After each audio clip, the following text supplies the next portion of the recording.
First of good morning everybody. આજે આપણે sem 3 SY BSc second year BSc unit number 1 એ carbohydrate. હવે આ કાર્બોહાઈડ્રેટનું વર્ગીકરણ લાસ્ટ લેક્ચરમાં કર્યું હતું કે શર્કરા અને બિન શર્કરા, અને શર્કરામાં આપણા પ્રકાર પડે છે મોનોસેકેરાઇડ અને ઓલિગોસેકેરાઇડ. મોનોસેકેરાઇડ, ઓલિગોસેકેરાઇડમાં ડાયસેકેરાઇડ, ટ્રાયસેકેરાઇડ અને ટેટ્રાસેકેરાઇડ, જે કાર્બોહાઈડ્રેટનું જળ વિભાજન કરતા બે મોનોસેકેરાઇડ મળે. કેટલા? બે. તેને આપણે ડાય કહેતા હતા. 3 મોનોસેકેરાઇડના અણુ મળે તો તેને ટ્રાય કહેતા હતા, અને 4 મોનોસેકેરાઇડના અણુ મળે તેને ટેટ્રા કહેતા હતા.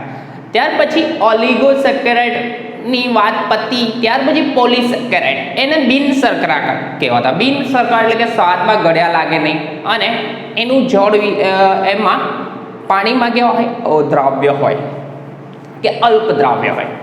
બરાબર.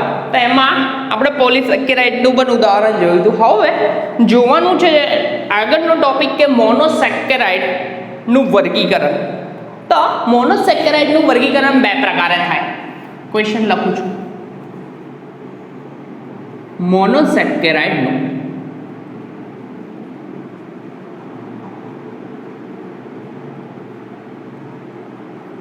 વર્ગીકરણ. તો આ ભાઈનું વર્ગીકરણ બે પ્રકારે થાય. તો બે પ્રકારે કયા કયા? તો બે પ્રકાર કે આ સેકેરાઇડ જે છે તેમાં ક્રિયાશીલ સમૂહ કયો છે? ક્રિયાશીલ સમૂહના આધારે એક વર્ગીકરણ થશે, અને બીજું તેમાં રહેલા કાર્બનની સંખ્યાના આધારે. તો આ મોનોસેકેરાઇડનું આ રીતનું વર્ગીકરણ થશે. તો મેં લખું છું કે મોનોસેકેરાઇડનું વર્ગીકરણ બે રીતે થઈ શકે, બે પ્રકાર. બરાબર. તો પહેલો પ્રકાર લખું છું મેં, તેમાં રહેલ, અથવા એવું ના લખું તો ક્રિયાશીલ સમૂહના આધારે. ક્રિયાશીલ સમૂહના આધારે આ વયનું વર્ગીકરણ. તો એમાં બે જનરલી કાર્બોહાઈડ્રેટની વાત કરીએ તો એમાં બે ક્રિયાશીલ સમૂહ હોય. જો આલ્ડીહાઇડ ક્રિયાશીલ સમૂહ હોય એટલે કે આલ્ડોઝ કહેવામાં આવે. કયું કહેવામાં આવે? આલ્ડીહાઇડ, આલ્ડોઝ.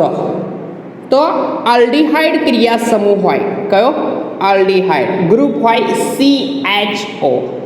તો આ ભાઈને ડબલ લખવાનો રહી ગયો. આલ્ડીહાઇડ ક્રિયાશીલ સમૂહ હોય તેને આલ્ડોઝ કહેવામાં આવે છે. સપોઝ ગ્લુકોઝ, ઉદાહરણ છે ગ્લુકોઝ.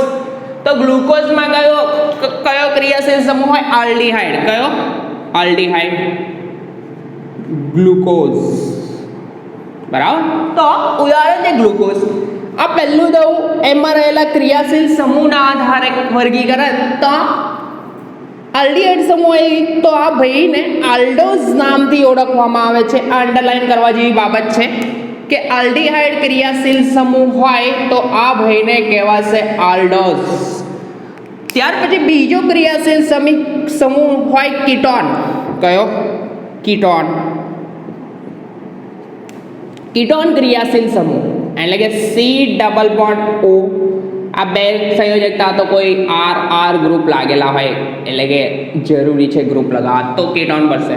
તો કીટોન ક્રિયાશીલ સમૂહ લાગેલો હોય તો આ ભાઈ મેં કહેવાશે કીટોઝ. કીટોઝ. જનરલી આમાં ઓઝ પ્રત્યય લાગશે. કાર્બોહાઈડ્રેટમાં કયો પ્રત્યય લાગે? ઓઝ. આલ્ડીહાઇડ હોય તો આલ્ડીહાઇડ, તો આલ્ડોઝ બન્યું. કીટોન હોય તો કીટોઝ. હવે આ પહેલું વર્ગીકરણ ક્રિયાશીલ સમૂહના આધારે વર્ગીકરણ. હવે બીજું વર્ગીકરણ જોવાનું છે. તે બીજું વર્ગીકરણની વાત કરીએ તો બીજો પ્રકાર છે તેમાં રહેલા કાર્બનની સંખ્યા પરથી. બીજું કે કાર્બન પરમાણુની સંખ્યા પરથી. કાર્બન પરમાણુની સંખ્યા પરથી. જો કાર્બન પરમાણુની સંખ્યા 3 હોય, કેટલી? 3, તો ટ્રાયોસ કહેવાશે. શું કહેવાય? ટ્રાયોસ. 3 કાર્બન પરમાણુની સંખ્યા કેટલી હોય? 3 હોય તો ટ્રાયોસ. ટ્રાયોસ જો કાર્બનની સંખ્યા કેટલી હોય C3 3 હોય તો ટ્રાયોલ્સ કેવા છે એને C3H6O3 સૂત્ર અહીંયા જોશો ને તો આવું થશે CxH2O y જેવું સૂત્ર છે આ કરજો તો 3 કાર્બન પરમાણુ ધરાવે છે દાખલા તરીકે ઉદાહરણ છે કેટલા 3 કાર્બન ધરાવે આ ભાઈઓ 3 કાર્બન પર આ બધું લલ્લુ બન્યું છે દૂધપાક ચાલે છે એના પછી જે રિએક્શન ચાલુ થાય છે એ ઇમ્પોર્ટન્ટ છે વાંધો નહીં શીખવા માટે તો બધું શીખવું જરૂરી છે અને શીખવું ત્યાર પછી 4 કાર્બન હોય તો ટેટ્રોસ શું કહેવાશે ટેટ્રોસ ટેટ્રા પ્લસ ઓઝ એટલે કે ટેટ્રોસ લાગશે C4H8O4 કેટલા કાર્બન ધરાવે 3 કાર્બન ધરાવે અંદર ઉદાહરણ છે ગ્લિસરાલ્ડિહાઇડ કોણ છે ઉદાહરણ તરીકે આપ્યું છે ગ્લિસરાલ્ડિહાઇડ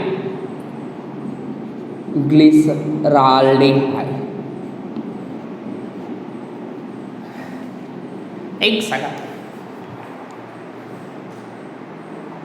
હા અહીંયા સુધી દેખાશે મેં રેડી કરી દઉં ગ્લિસરાલ્ડિહાઇડ ત્યાર પછી C4 તો કાર્બનની સંખ્યા 4 કાર્બન પરમાણુ ધરાવે કેટલા 4 કાર્બન ધરાવે 4 કાર્બન ધરાવે બરાબર એવાને ટેટ્રોસ કહેવાય ટેટ્રા વત્તા ઓઝ ટેટ્રોસ તો એનું ઉદાહરણ છે એરિથ્રોસ D+ એરિથ્રોસ ઓઝ પ્રત્યે લાગશે એના પછી છે આગળ કાર્બનની સંખ્યા 5 હોય તો પેન્ટોઝ 5 હોય તો પેન્ટોઝ કાર્બનની સંખ્યા કેટલી 5 C5H10O5 કાર્બનની સંખ્યા કેટલી 5 કાર્બનની સંખ્યા કેટલી હોય 5 હોય તો પેન્ટોઝ કહેવાશે ઉદાહરણ છે એરિબિનોસ શું છે ઉદાહરણ એરિબિનોસ ઓઝ પ્રત્યે લાગશે ઓઝ મેં કીધું તો આગળ એ પ્રમાણે ઓઝ પ્રત્યે લાગશે અને કાર્બનની સંખ્યા 6 હોય તો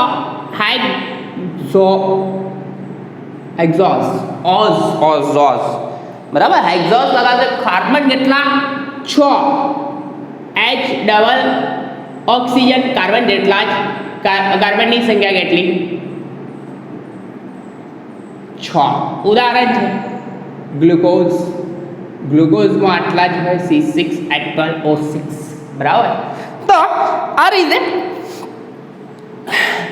આમ ભયનું વર્ગીકરણ થાય એટલે કે મોનોસેકેરાઇડનું વર્ગીકરણ 2 પ્રકારે થાય એમાં રહેલા ક્રિયાશીલ સમૂહના આધારે જો આલ્ડીહાઇડ હોય તો આલ્ડીહાઇડ પ્લસ ઓઝ આલ્ડોઝ કહેવાશે શું કહેવાશે આલ્ડોઝ અને કીટોન હોય તો કીટોસ કહેવાશે ત્યાર પછી એમાં રહેલા કાર્બનની સંખ્યા પરથી જો 3 હોય તો ટ્રાયોસ 4 હોય તો ટેટ્રોસ 5 હોય તો પેન્ટોઝ અને 6 હોય તો હેક્સોસ એ રીતે વર્ગીકરણ થશે હવે મોનોસેકેરાઇડ આ ભાઈમાં પેન્ટોઝ બુકમાં વર્ડિંગ છે પેન્ટોઝ અને હેક્સોસ ખૂબ જ અગત્યના છે એવી વાત છે હવે મોનોસેકેરાઇડ શ્રેણીનો સૌથી સાદો પદાર્થ આલ્ડીહાઇડ સાદો પદાર્થ ગ્લાયકોલ આલ્ડીહાઇડ છે કોણ છે ગ્લાયકોલ આલ્ડીહાઇડ તો એમાં અસમ પરમાણુ ધરાવતો નથી અને તેનો અહીં સમાવેશ કરતા નથી ગ્લાયકોલ આલ્ડીહાઇડ એટલે કે આ ભાઈનું સૂત્ર આવું છે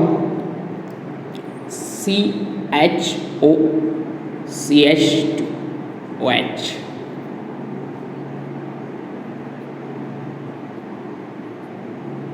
ગ્લાયકોલ આલ્ડીહાઇડ હવે બુકમાં વર્ડિંગ એવું કહે છે આ ભાઈ અસમ કાર્બન ધરાવતો નથી હવે અસમ કાર્બન એટલે કે આ કાર્બન મેં કન્સિડર કરું આ કાર્બન બરાબર તો આ કાર્બન જોડે 4 સમૂહો એટલે કે અહીંયા CH3 હોત ને તો અસમ કાર્બન થઈ જતો પણ છે નહીં H જ છે 2 તો 4 જુદા હોય તો આને અસમ કાર્બન કહી શકાય, પરંતુ છે નહીં.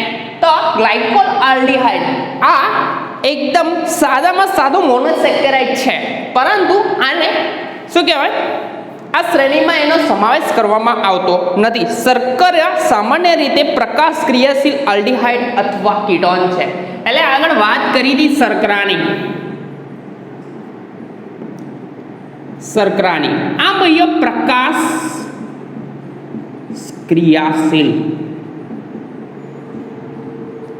આલ્ડીહાઇડ એટલે કે CHO ગ્રુપ ધરાવતું હશે અથવા કીટોન ગ્રુપ ધરાવતું હશે. હવે શર્કરા સ્વાદમાં ગળ્યા હોય તે.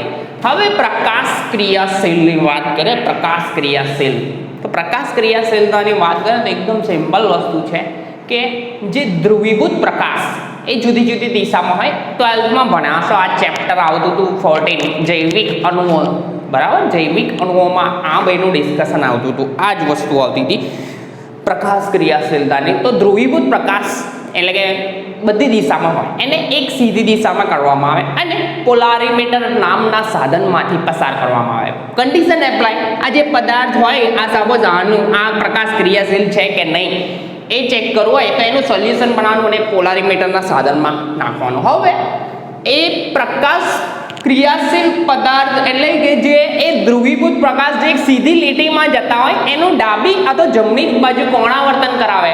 તેના પરથી દક્ષિણ ભ્રમણીય અને વામ ભ્રમણીય, ડેક્સ્ટ્રો અને લીવો એવું નામ આપવામાં આવે છે. સ્મોલ ડી અને એલ વડે દર્શાવવામાં આવે. શોના વડે? સ્મોલ ડી અને સ્મોલ એલ વડે દર્શાવવામાં આવે. D means dextro, D means dextro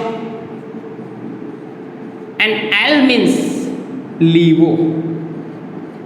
dextro અને લીવો ડાબી અથવા જમણી બાજુ ભ્રમણ કરાવે તો આ ભ્રમણ કરાવે અને પ્રકાશ ક્રિયાશીલ કહેવામાં આવે છે. ત્યાર પછી આપણે આ મોનોસેકેરાઇડનું વર્ગીકરણ કર્યું. હવે જોવાના છે આ ભાઈઓ મળે છે ક્યાંથી. પ્રાપ્તિ સ્થાન, બુકમાં વર્ડિંગ પ્રમાણે જઉં છું તો આ ભાઈઓના પ્રાપ્તિ સ્થાન. તો આ ભાઈઓના પ્રાપ્તિ સ્થાનની વાત કરે તો આ ભાઈઓ જનરલી ગ્લુકોઝ અને ફ્રુક્ટોઝ પ્રાપ્તિ સ્થાનની વાત છે. તો આ ભાઈઓ ગળ્યા ફળો પ્રાપ્તિ સ્થાન. પ્રાપ્તિ સ્થાનની વાત કરીએ તો આ ભાઈઓ ગળ્યા ફળ જે હોય એટલે કે મીઠા ફળોમાંથી મળી આવે છે, વિપુલ પ્રમાણમાંથી મળી આવે છે. પરંતુ મોટે ભાગે ઓલિગોસેકેરાઇડ અને પોલિસેકેરાઇડના વિભાજનથી મોનોસેકેરાઇડ મેળવવામાં આવે છે.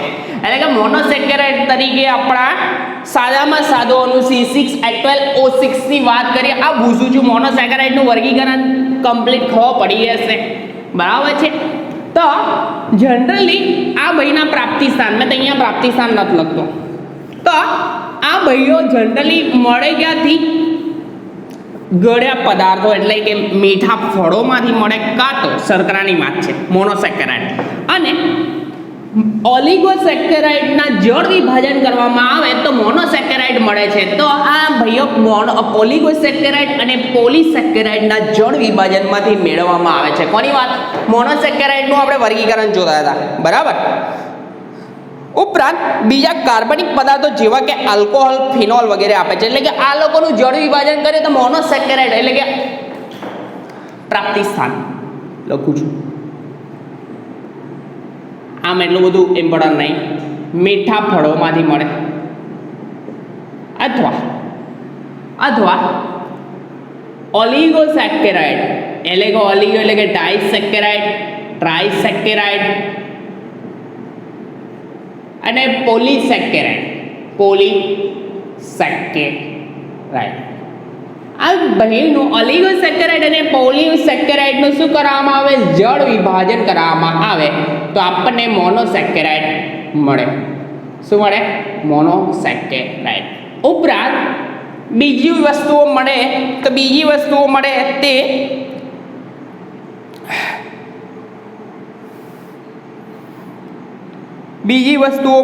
એટલે કે બીજા અન્ય પદાર્થો, અગત્યના પદાર્થો મળે છે.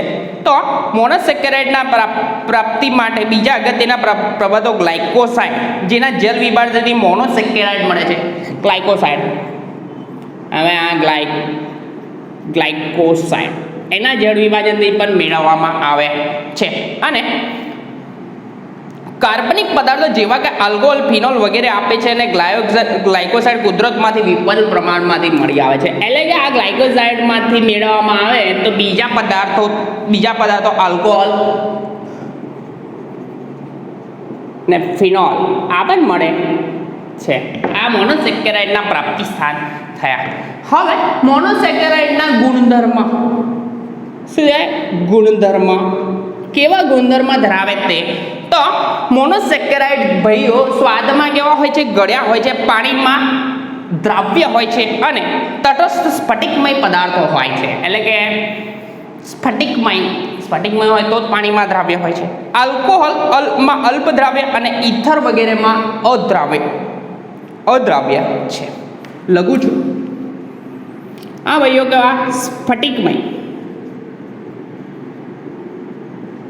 સ્વાદમાં ગળ્યા, ઉપરાંત પાણીમાં H2O પાણીમાં સોલ્યુબલ એટલે કે દ્રાવ્ય. બરાબર. ત્યાર પછી આલ્કોહોલમાં દ્રાવ્ય, આલ્કોહોલમાં દ્રાવ્ય પરંતુ ઈથરમાં કેવા? અદ્રાવ્ય છે. કોણ? આપણા મોનોસેકેરાઇડ. આપણે વાત કરીએ છીએ મોનોસેકેરાઇડ. પહેલાં વર્ગીકરણ કર્યું, બરાબર? વર્ગીકરણ કર્યું, ત્યાર પછી એના બે પ્રકારે થયું વર્ગીકરણ. એના પછી એના પ્રાપ્તિ સ્થાન જોયા, પ્રાપ્તિ સ્થાન પછી એના ગુણધર્મ. ત્યાર પછી આ મહિને મોનોસેકેરાઇડને ગરમ કરવામાં આવે તો ગરમ કરતાં તે બદામી થાય, ત્યાર પછી કાળા પડી જાય છે. એટલે કે મોનોસેકેરાઇડ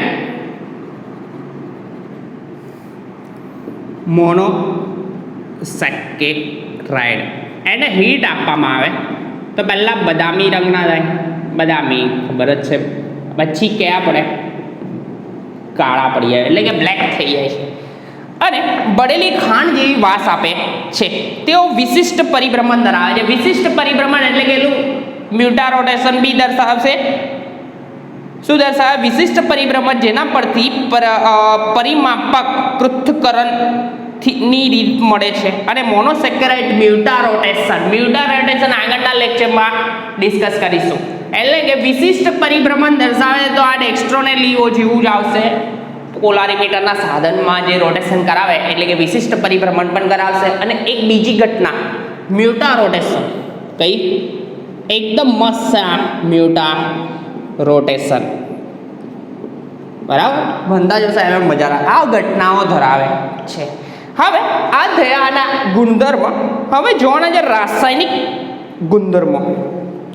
તો ફિશર અને કિલિયાનીએ મોનોસેકેરાઇડની પ્રક્રિયાઓ વાળા મુક્ત શૃંખલા દ્વારા સમજાવી શકાય. એટલે કે મોનોસેકેરાઇડની કેટલીક પ્રક્રિયાઓ શૃંખલાવાળું બંધારણ છે એના દ્વારા સમજાવી. આધુનિક મત મુજબ મોનોસેકેરાઇડ ચક્રીય બંધારણ ધરાવે છે. 12થમાં આખી થિયરી ભણ્યા હશો.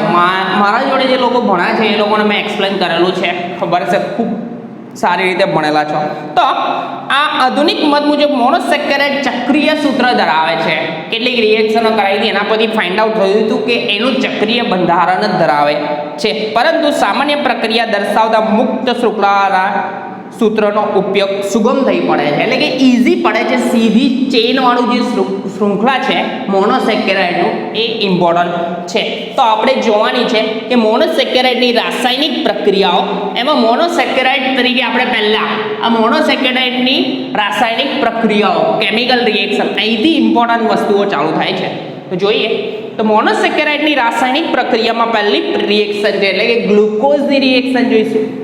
બુકમાં ગ્લુકોઝ અને ફ્રુક્ટોઝ બંને આપ્યા હશે, પણ આપણે એકલી ગ્લુકોઝની જોઈશું, પછી ફ્રુક્ટોઝની જોઈશું.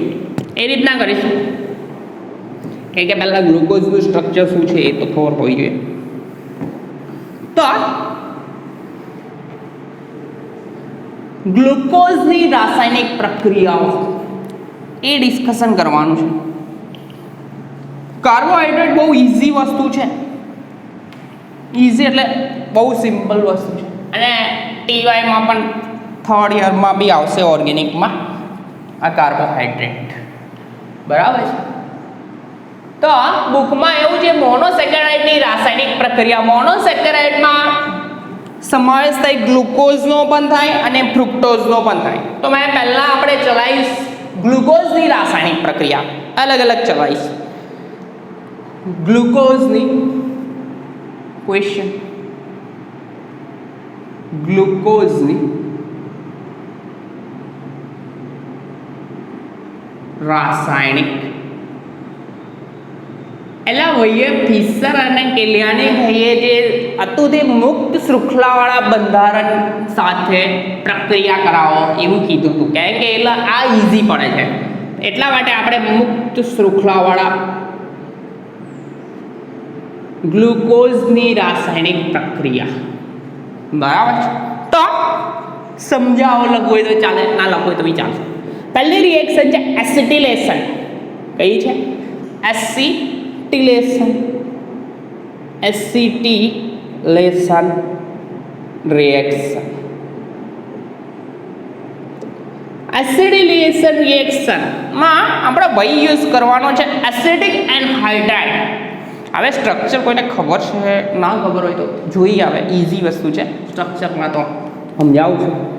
પહેલું આપણે દોરવાનું કોઈ છે ગ્લુકોઝ. Glucose C6H12O6. હવે ગ્લુકોઝ ક્રિયાશીલ સમૂહ આલ્ડીહાઇડ ધરાવે. કયો? CHO aldehyde. ડાઉન સાઈડે લખવાનું CH2OH. કાર્બન 1 અને 2 તો 1 2 3 4. બરાબર, ખબર પડે, એકદમ સિમ્પલ છે. તો આ બેની રિએક્શન જ્યારે લખવાની થાય તો કઈ રીતના લખવાની તે બરાબર છે. તો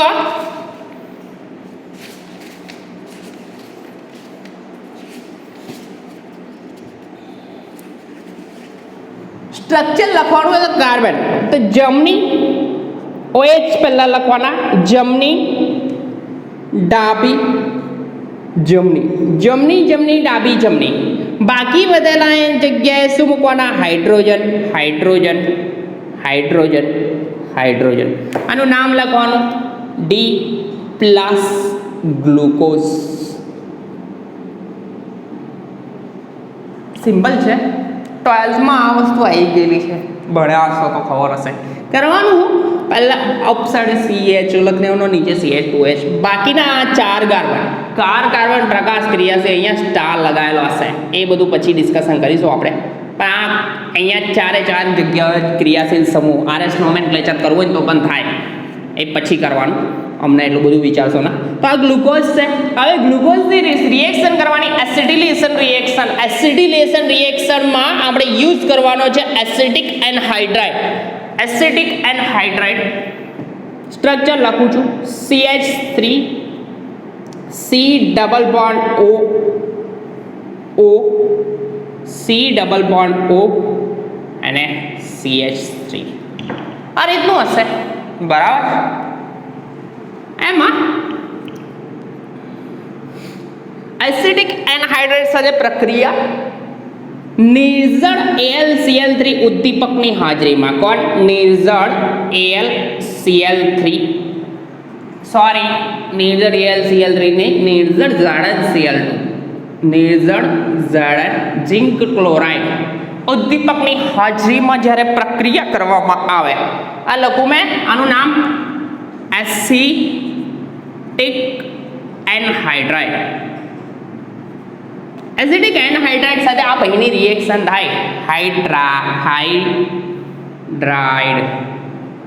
બરાબર છે. તો રિએક્શન થશે તો કઈ રીતના થશે તે મેં સ્ટ્રક્ચર પહેલું એસિડિક લખી દઉં. CHO આલ્ડીહાઇડ આલ્ડોહાઇક્સોઝ કહેવાશે. CH2OH 1 2 3 4 સ્ટ્રક્ચર બોગસ દોરાવ્યું, ફરી દોરી, કોઈ પ્રોબ્લેમ નહીં. CHO CH2OH 1 2 3 ચોથી જગ્યા દો 4 થયું. આ ક્રોસ વાળું સ્ટ્રક્ચર કયું પ્રોજેક્શન કહેવાય? Fisher projection. એટલે આવા નાની વસ્તુ યાદ રાખજો, ફિશર પ્રોજેક્શન કહેવાય. ફિશર ભાઈએ ફાઇન્ડ આઉટ કર્યું તો ફિશર પ્રોજેક્શન ક્રોસ વાળું આવે ને તો જમણી કેમ કે આ વસ્તુઓ પ્રોજેક્શન કેટલા પ્રકારના આવે ને તે પૂછાય છે. બીજું પ્રોજેક્શન આવું આવે અને એક પ્રકારનું પ્રોજેક્શન આમ આવશે. તો આ થયું કયું? ફિશર. બધાનું નામ કહી દઉં મેં. આ પ્રોજેક્શન એક થયું તે કયું પ્રોજેક્શન થયું? ક્રોસ વાળું જે પ્રોજેક્શન તેને ફિશર પ્રોજેક્શન કહેવાશે. બીજું આ જે પ્રોજેક્શન છે સેકન્ડ એ ભાઈને કહેવાશે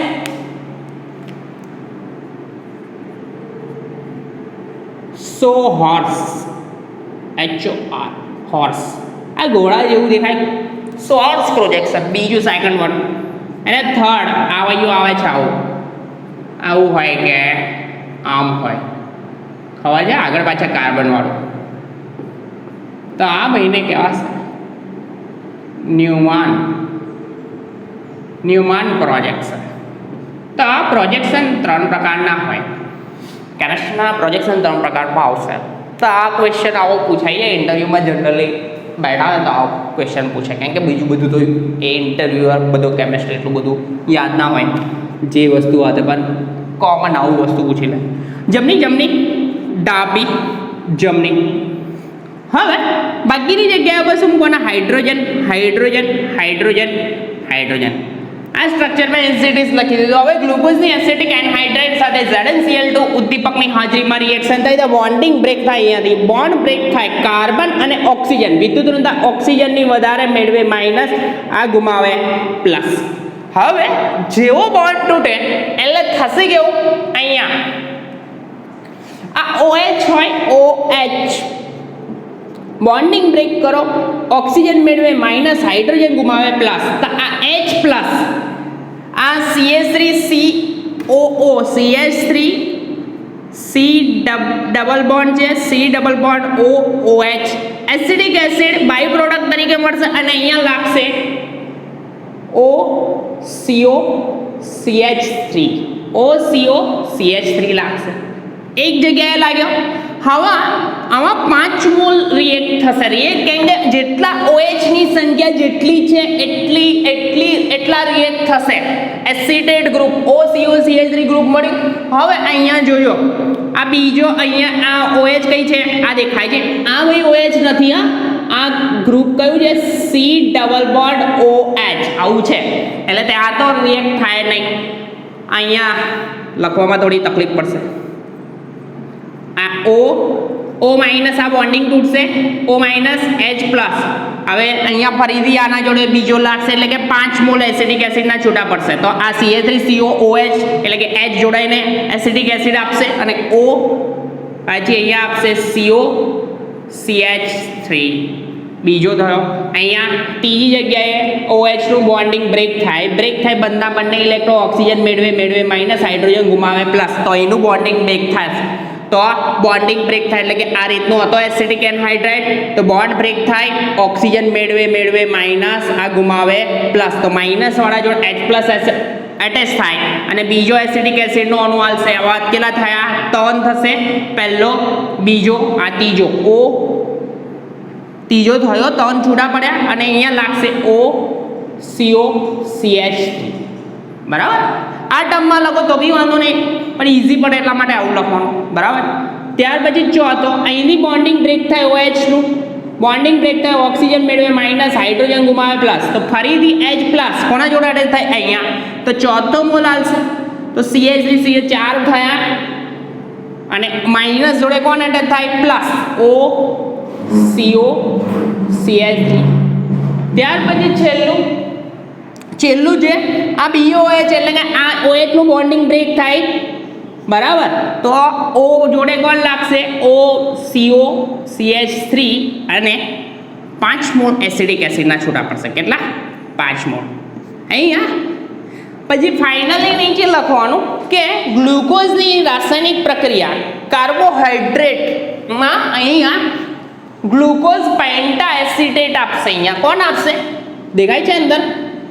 ગ્લુકોઝ પેન્ટા એસિટેટ. હું આપશે પેન્ટા એસિટેટ. આ પેન્ટા એસિટેટ આપે એનો મતલબ એમાં OH ની સંખ્યા એટલે કે ગ્લુકોઝ 5 OH સમૂહ ધરાવે છે. વર્ડિંગમાં લખવાનું કે ગ્લુકોઝ 5 OH સમૂહ. OH સમૂહ 5 OH સમૂહ ધરાવે. શું લખવાનું? OH સમૂહની સંખ્યા કેટલી છે? 5 છે. ખબર પડે, એકદમ સિમ્પલ રિએક્શન છે. તો આ ગ્લુકોઝની રાસાયણિક પ્રક્રિયા કેટલી મિનિટ થઈ? 31. વાંધો નહીં. તો ગ્લુકોઝ 5 OH સમૂહ ધરાવે છે. ત્યાર પછી બીજી રિએક્શન જોવાની છે ગ્લુકોઝની રિડક્શન પ્રક્રિયા. તો રિડક્શન પ્રક્રિયા કરવાની છે. બરાબર, તો રિડક્શન પ્રક્રિયા કરવાની છે તો કરાય. પૂછું છું 32 વિડીયો બંધ થશે જો તો થઈ ગયો. સ્ટોપ કર દે 32 થાય. હા સ્ટોપ કર.